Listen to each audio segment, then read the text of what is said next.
Where do you want to start, Coach? You want to start with last night, or do you want to start with Saturday night? Let's start with Saturday night. Let's at least have some soft on good note. Yeah, because I'm still bummed out about last night. So I mean, because that was strange, but we'll Mm-hmm. get to it. But Yep. coming off the Florida swing, coach, coming off Bethune Cookman, coming home to take on the Southern University Jaguars. Um, this is a big part of the season. We're kind of ending the halfway point, getting into the second half of the season. Some of these teams will see again. Obviously, we won't see Florida A&M. We will see them. We won't see Grambling. We won't see Southern. We won't see Alabama State or Alabama A&M. We only play those teams one time, so you don't play everybody twice.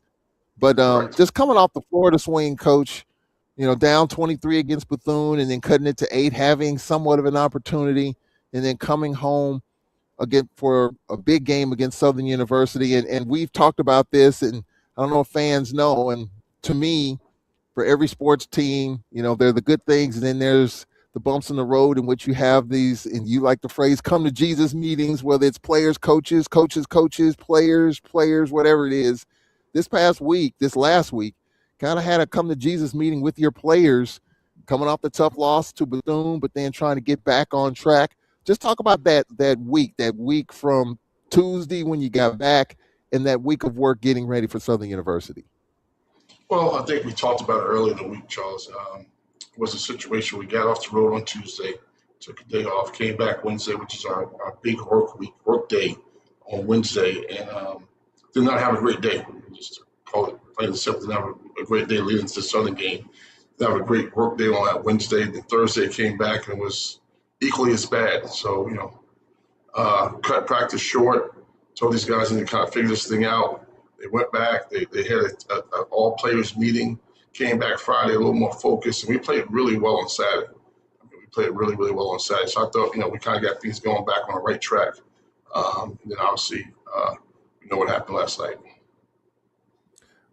To me, there's always the rubber in the road in which you kind of hit the wall a little bit. What was so frustrating about last week and having to, guys you had to kind of let go out of practice, bring them back. It was just one of those situations where just kind of helter-skelter. And as a coach, you hate to deal with it, but I think every team deals with it. Every team deals with it differently. Just what was going through your mind there as you were dealing with that? Like, what is going on here? Because I've been with you guys all year long, and it seemed like that had not been the case until this last week. Well, I mean, we played really well for 30 minutes in the FAMU game, really, really well. And had a collapse down the stretch in that game. We played great basketball for 32 minutes. The last 8 minutes of that game was uncharacteristic of how we played all year. Just made mistakes that we were not making in SWAC play. So did not close that game out the right way. Came back. We had to play Bethune-Cookman, who was probably the most talented team in our league, and got down big to them, fought our way back in there. So obviously we come off that road swing. Wasn't a great road swing for us. It's not a great road swing in terms of the wins and losses. We come back the next week.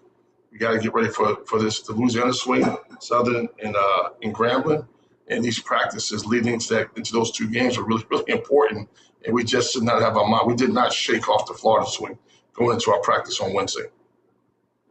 Well, you're able to get it going against Southern University, a 38 all game. You look at the Mm-hmm. Jaguars, coach, with Dixon Jones, Michael Jacobs, one of the top scorers in this conference, Ashodi and Barnes. As we have the highlights of it, they had 3 players in double figures. What was the challenge in dealing with Southern offensively and defensively? Well, I mean, just everything. Great basketball team, great culture, great winning coach. They won our league last year. They won the regular season last year. So a lot of those kids on that team last year that won the regular season championship. Well-coached ball club. They changed their defenses. They come at you a lot of different ways. They can attack you a lot of different ways. So it was a tremendous challenge for our team on Saturday, and I think we held up to the challenge. I mean, it's a really, really good ball club. I mean, Southern is a really good team. The second half, coach, we wound up winning by 5 in the second half, but they missed 18 free throws, coach. On one hand, when you look at that, Southern from the free throw line, it was really a difficult situation. 18 of 26, they missed 8. On the women's side, it was 18. They were 18 of 26. But we were able to get some key baskets, coach, down the stretch Mhm. Couple of key free throws. Tyson McDaniels with a big time dunk late to help pull away, and then the free throws kind of sealed it. Talk about the back and forth in the second half, because it was a terrific second half, back and forth. You had five lead changes and nine ties in the game, so it was really a back and forth matchup. Yeah, I mean, one of the biggest plays of that game was a charge taken by Shane Lancaster. He took a charge late in that game that gave us the ball back and was able to score on it. I mean, it was just an unbelievable college basketball game. Two teams just fighting, tooth and nail. Just a great basketball game. I mean, teams were executing on both ends of the floor. Teams were playing really good defense. This counter punch, I think we talked about it on the radio show. It was like a heavyweight boxing match, just one punch, two punch, one punch, one punch. And we were very fortunate that we actually landed the last punch.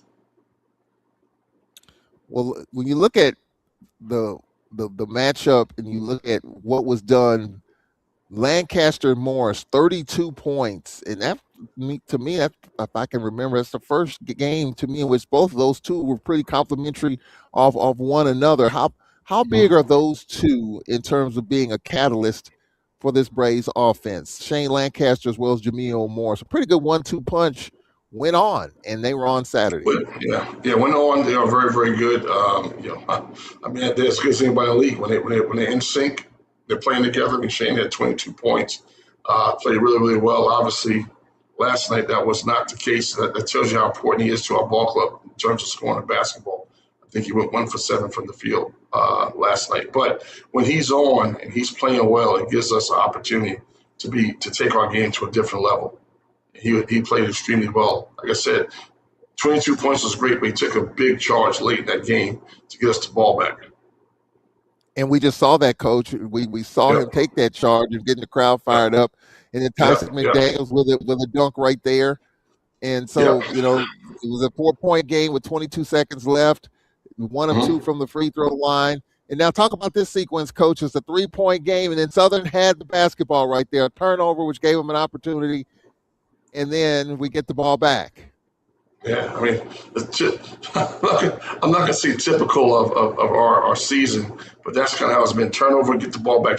We just gotta be sounder with the basketball. We just gotta execute late game, late, and we did a much better job in this game in terms of execute late in the game. Yeah. The Braves get to win 78-73. And Yeah. it was definitely back and forth. We talked about Lancaster and Morris, 32 between those two.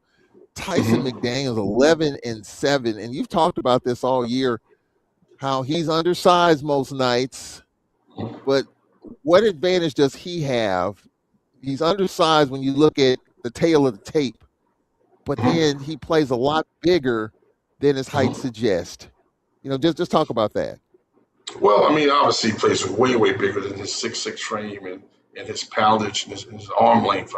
He commands double teams. I mean, people understand that you have to really limit him and slow him down because that slows us down. So he's a big, big piece of the puzzle. We work through him, we play through him, and the nights he's having big games, it puts us in a great, great situation, great position to win a basketball game. He's a big, big piece to what we do. And as the season's been going on, we've been working through them, working through them, getting them ball on the block and letting them go to work. Well, we've kind of shared this story before. There are three players from last year's team that have made an impact on this year's team. Davion Mm-hmm. Williams, who had obviously the big shot against Prairie View. Then obviously Mm-hmm. Tyson McDaniels, who had a huge bucket, and then Amari Mm-hmm. Hamilton has had his moments, and he went down in the game against Southern Mm-hmm. University. Those three coming back, going from one system to your system, collectively, those three, talk about how they've been able to adjust to Jake Morton in this new system, considering that in years past, they were playing in a system that was very intense, defensive minded, trying to make that transition and adjustment. Well, I mean, we can start with Tyson. I mean, just his growth. I mean, here's a young man that averaged 1 point a game last year. He's our leading scorer.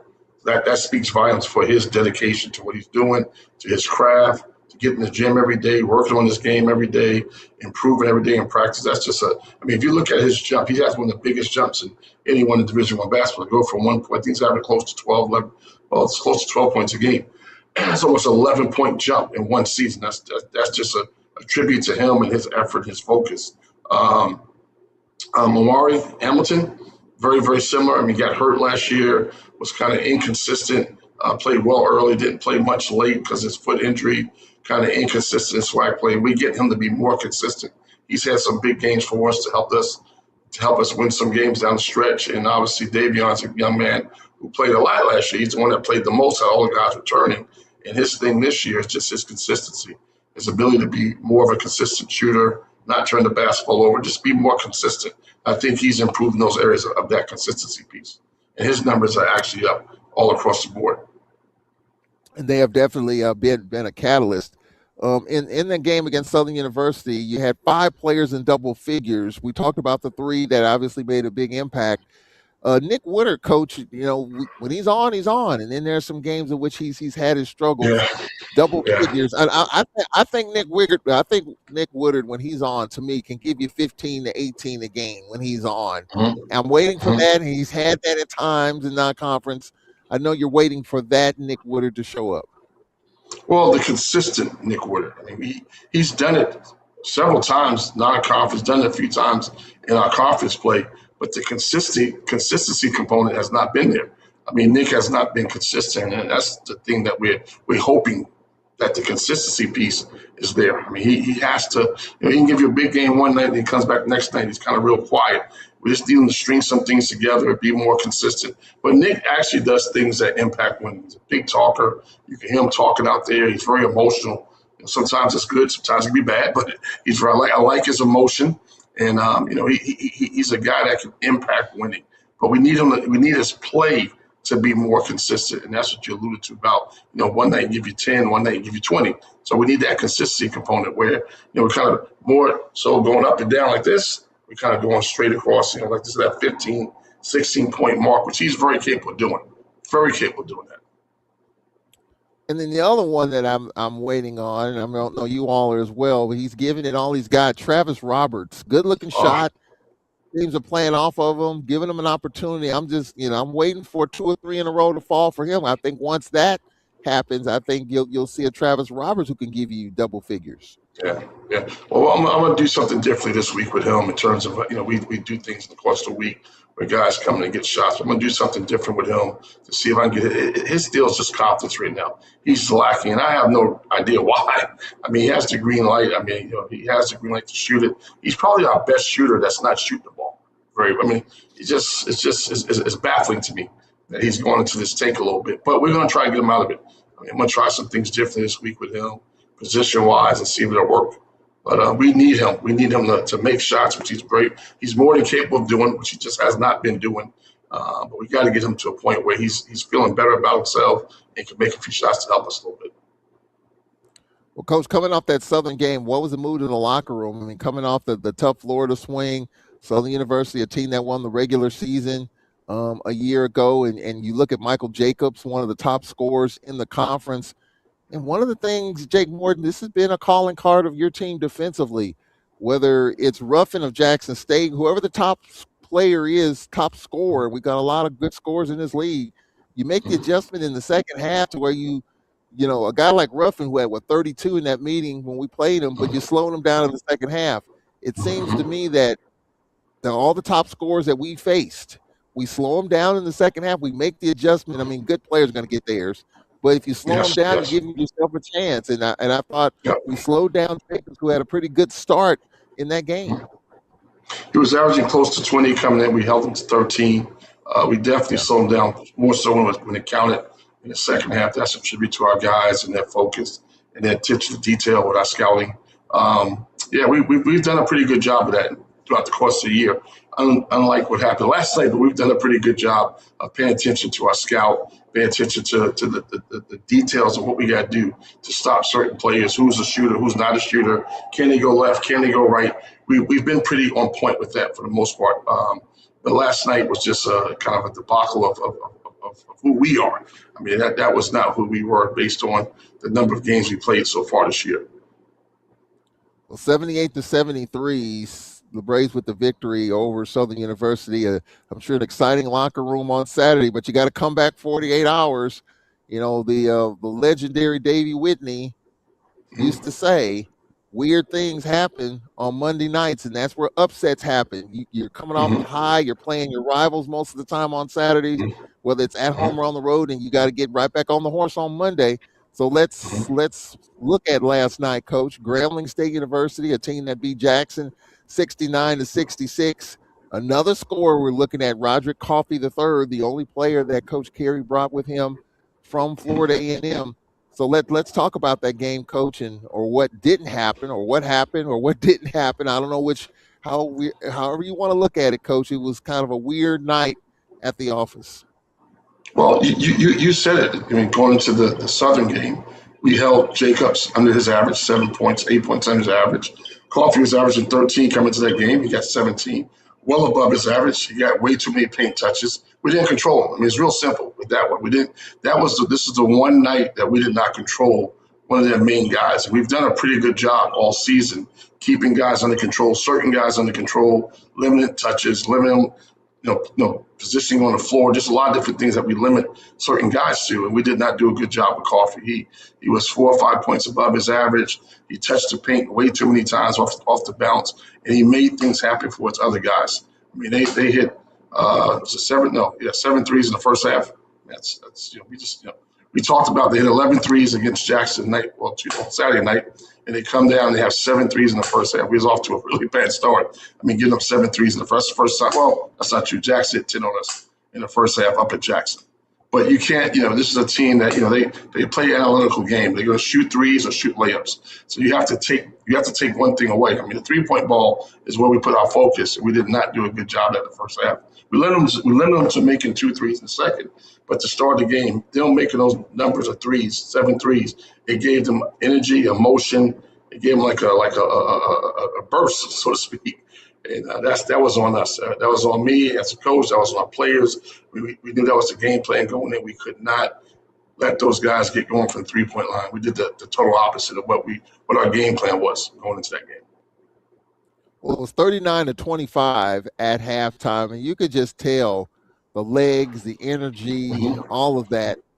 I mean, the obvious question: do you think the Monday night hangover from Saturday night, the big emotional win, and 48 hours later you try to flush it and get ready for a game on Monday after a big win like that on Saturday? Do you think we just didn't have the oomph because we were still kind of riding high from Saturday? No doubt, but that's on me. That's on me as the coach because the reality of it is the team in black last night isn't that same type of high. They had a very emotional win on the road against Jackson. So they came in with that same energy of we won a game, feeling good about themselves. And one team had more emotion than the other. And we were the ones on the bottom of that, not having that emotion. That's on me. And I promise you that won't happen again. I mean, it was just totally uncharacteristic of who we are and what we stand for. I mean, I was embarrassed as a coach for our program that we looked that way. So I'm going to take that one on my chest. It just wasn't who we are. I mean, I just can't believe we didn't come out there with more fight, more energy, more effort. At the end of the day, we could come out there with fight, energy, effort, and lost the game, and I would feel better about how the game went. But I didn't think we had the fight we need to have to compete in a SWAC game, and especially at home. We owe that to our fans to come out and fight and be more aggressive, be more in tune, be more everything. And it just wasn't that. And the thing about it, I don't know why. I can't figure. That's the part that's been so confusing to me. That's why I've been racking my brain around the last 24 hours. Like, what happened? What happened to make us not have any energy or fight? Man, I can't. That's the piece I'm trying to figure out. Yeah. Well, the one thing, and we can kind of paint this picture here. Your practices, they can be intense at times, Mm-hmm. but you really go over a lot of stuff without Mm-hmm. the same type of energy in which you want to keep your Mm-hmm. guys fresh. Your shoot arounds are Mm-hmm. very focused, Mm-hmm. light to kind of keep the legs fresh for the game. And so Mm-hmm. the 48 hours from the end of Southern, I'm sure Sunday's practice, you went over some stuff very light though. We've seen intense Mm-hmm. practices, but You kind of do things a little bit differently because you want to keep the legs. And Mhm. that's I know you're confused about it, and I was too because you really don't push them that hard. And some people would say, well, maybe you should, but you have a different approach on that to try to keep the team as fresh as possible. Well, I mean, I think pushing hard is important. I think you have to have your work days. But the thing that's really challenging with this team, that people they look at our bench, they understand this. We only have 9 players. Yeah. We don't. Every single guy in practice. I remember we said our first work day is Wednesday, Thursday, Friday. We play Saturday, so that's 4 straight days that those 9 players have to play. We have 10 players. We have 10 players. We only have 9. We have 9 because one kid's sitting out. We only have 9 players that can play in the game. Those kids don't get any breaks in practice. So this late in the season, this time of year, you have to really be focused on not burning them out. And that's been, now obviously, you look at what happened yesterday. Looked at, that was one of the lighter walkthroughs we had on Sunday. Practice on Sunday. It was a light walkthrough last night. Not last night, on Monday, leading into the game. But it's been by design because we only have 9 guys. And the thing I'm trying to do is save their legs so we have legs in the game. That's the whole intent. That's why we watched the walkthroughs early in the season. As to now, it's even lighter now because we only have 9 guys. Well, is this one last night, Coach, that you flushed? You flushed the stat sheet, or what can you extract from a game like last night? It wasn't much to extract. This was one you have to flush. You got to watch it and as a staff. I'm not even going to show the guys this tape, but we would watch as a staff to figure out what we did wrong. We might play these guys again. I don't think we're going to get much out of. Like I told you, we have a good, the bad, the ugly segment after every game. We'll show 4 segments: good offense, bad offense, good defense, bad defense. The good, the bad, the ugly is what we call it. And there was too much ugly, not enough good. So it's just, if we wanted to be negative and just beat them down, I guess we can watch it. But I'm going to take a different approach and just flush it and just move forward. Well, you get a chance to move forward, Coach, to take on a UAPB team as we preview what you got coming up. UAPB and Mississippi Valley. Pine Bluff very much improved. A team that Mm-hmm. last year had a chance to make the tournament. They played the Braves in the last game of the regular season. The Braves won that game, knocked UAPB, have an opportunity to qualify for the tournament. But Coach Solomon Bozeman's ball club's got it going a little bit. What can you say about UAPB as you head to Pine Bluff this weekend? Coach Bozeman has done probably one of the best jobs in the league to this point, all year. What I mean by that is this is a team that was picked really low to start the season, but it's definitely not a team that's going to finish 11th place where they were picked. This is an upper echelon ball club. They've been very good at home. It's going to be a big challenge. They have to play a makeup game against Grambling on Wednesday. So we get a chance to watch that at Grambling. So we get a chance to watch that before they play us. So they're going to have a short week for us leading to that Saturday game. But this is a very dangerous team. They're really, really good at home, as we know. And then you head to Mississippi Valley, the Harrison Complex, and you take on George Ivory's ball club. Coach, I don't know if you've seen film on Valley, but when you talk about George Ivory, who's been a coach in this league at UAPB as well as Valley, I call him 2-3 zone because all he does is his team plays a 2-3 zone, and he doesn't change. He doesn't alter that. So what does that tell you? When you face a 2-3 zone, you got outside shots. You got to make shots. You got to make shots. It's just real simple. You can't beat a team that's going to play it. Well, I'm not going to say no. Based on what they've done in the past, up at this point, they play 40 minutes of zone, and you have to make shots. You got to attack it through the middle. We got to still get stuff at the rim. We've got to, we got to work on things. It's not like this is a tough game now with a 1-day prep. That 1-day prep leading to playing against all that zone. But we'll do some stuff this week, zone wise, to get ready for those guys as well. Well, finally, Coach, it's a lot of basketball left. Second half of the season, still have a chance to Yeah. elevate in the standings. So there's still a lot in front of us.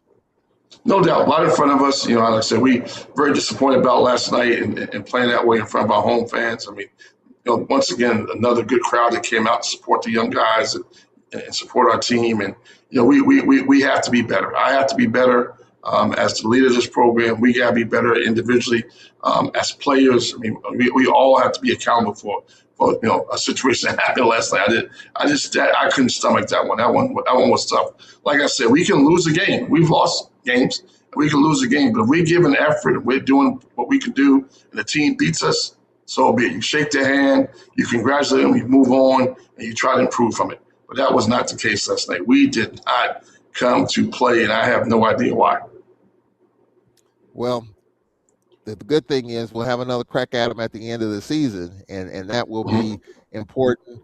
Still a lot in front of us. Still have an opportunity to move up in the standings. Of course, Mm-hmm. UAPB. That's a 5:30 tip off from the Clemens Arena, and then Mississippi Valley, the lone game at 7 o'clock from Mm-hmm. Mississippi Valley State on Monday. So that's what's coming up for the Braves. And of course, as you mentioned, Valley with a short week. They got a game tomorrow. You feel like, Yeah. finally, Coach, you feel like you got a little bit of advantage with its team that's playing Wednesday as compared to Monday. You feel like you might have a little bit of energy advantage. I hope so, but it can go both ways. Now they get another chance to play and sharpen their tools a little bit, and it can go both ways for you. I just know for us when it comes to Pine Bluff, we have to come out with better energy, better focus, better motion, and let the chips lie where they lie. But I mean, that is going to be the focus. You want to see some intense practice this week? You should probably come to practice tomorrow. You talk about practice haven't been intent. Come to practice tomorrow because we gonna get it back. I mean, we lost our way. So I can't figure out why. I mean, I can't figure out why that was just uncharacteristic of how we played all year from an emotional and a connectivity standpoint, emotional standpoint. We didn't communicate at a high level, and our concentration was nowhere. I mean, I can't even go into the things that happened. We try to make adjustment. We've been really good at this. Try to make adjustment. We tell them out of a timeout, telling we just didn't execute it. So for whatever reason, we just wasn't there last night. We kind of fell off. I mean, we was out in the deep waters and we fell off the ship. Well, you have a chance to get back on the ship at Pine Yep. Bluff at the Clemens Arena Saturday at 5:30. Coach, we appreciate it, and we'll be talking to you over in Pine Bluff, Arkansas. Thank you, Tolman. That'll do it for the Nate Kilbert program, Lisa Powell pinch hitting, and the Jake Morton program. Tomorrow we'll be in Jackson, signing party. The class will be released, and we'll got a lot of interviews planned. We'll start with AD Dwayne Robinson at 5:30 tomorrow from Jackson. Program starts at 6. Plenty of interviews with coaches, players, and the like. We'll have it all here on the Brave Sports Network beginning at 5:30 tomorrow. So for our producer, Jamario Brooks, Cedric Tillman, Coach Morton, Lisa Powell, Nate Kilbert, Charles Edmond, enjoy your Tuesday. We'll talk to you tomorrow from Jackson, the 2026 football signing party. We'll talk to you then. So long. Thanks, Tolman.